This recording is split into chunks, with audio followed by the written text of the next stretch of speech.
Hey guys and girls, it's Nathan Birch here from the B.Invested.com.au headquarters, and today I'm talking about investment properties versus principal place of residences, and can you use an investment property as a stepping stone to getting to your dream house.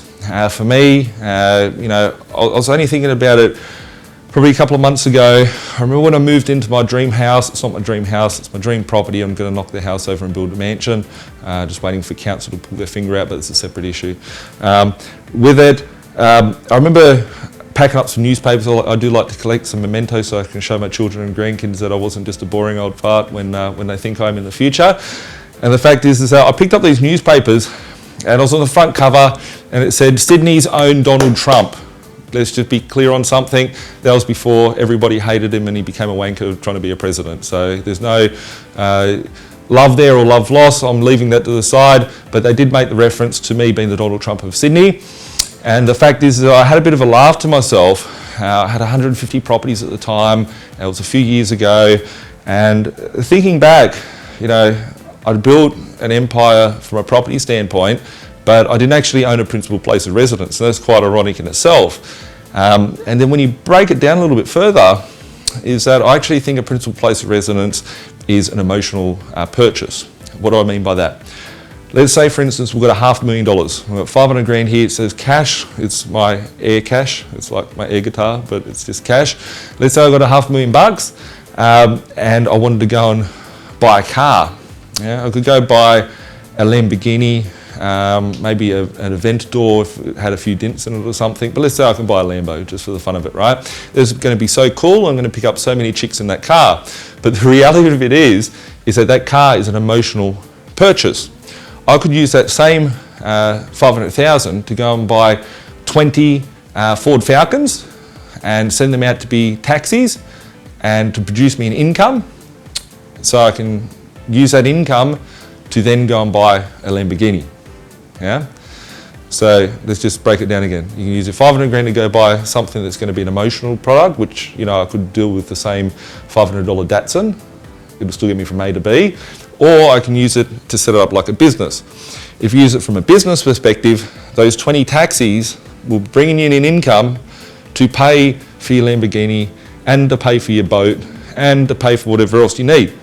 So the way that I looked at it is that I need to build a fleet of properties. Those properties were only to be used as a business. I couldn't afford a principal place to live in. If it was going to be my principal place of residence, it was going to probably be negative geared anyway. So I could go rent one off someone else, a poor bastard that's going to be losing money every week. I could be renting it off them, living where I want to live and enjoying the fruits of that, but building my net worth and my asset position. And then turn my properties into an income generating position to support my principal place of residence, which, if I was just going to go buy a principal place of residence to start off with, it wouldn't be anything flash, it wouldn't be anything sexy, and it would just be a pretty standard sort of house. But that wasn't going to be my dream house anyway. So what point did the dream house, what point was I doing anything else apart from stroking my own ego by saying, yes, I own this house that I'm going to go to sleep in at night? Lots of people don't own houses, they just rent houses. Fact is that I just look at the property portfolio as a vehicle. I knew that I couldn't buy my dream home when I first started investing. I bought my first house out in Western Sydney, in the Mount Druitt area of Sydney. People used to look at it as a bit of a rough spot. I'll be very careful and politically correct with my words that I use out there, but it used to have a bad stigma about it. That's all I could afford, so I bought that, and I put myself into a position after buying lots of those sorts of properties that I could afford, treating them like a business, making sure that the rents cover all the expenses, all that sort of stuff, until I can put myself in a position where I can build my dream home. My dream home is going to be 2,200 square metres of fun. If you put that into a bit of perspective, I've got a block of 40 units, which is 1,956 square metres. So it's a pretty big freaking house that I'm going to build, but that's what I want to build, and I'm going to build that now because I can, because I built the property portfolio beforehand. There's lots of different ways I'm going about skinning a cat, and that was the way that was going to work for me. That's the way that's made me successful to who I am today. And a lot of people are whinging today that they can't get into the property market. I heard the same shit 10 years ago. If you're going to keep whinging for the next 10 years, you're just going to be further and further behind. pull your finger out, go find something you can afford to buy and stop being a wanker that thinks you can have everything and complaining that you can't. So hope that helps. And if you've got any questions, keep watching the videos on this YouTube channel.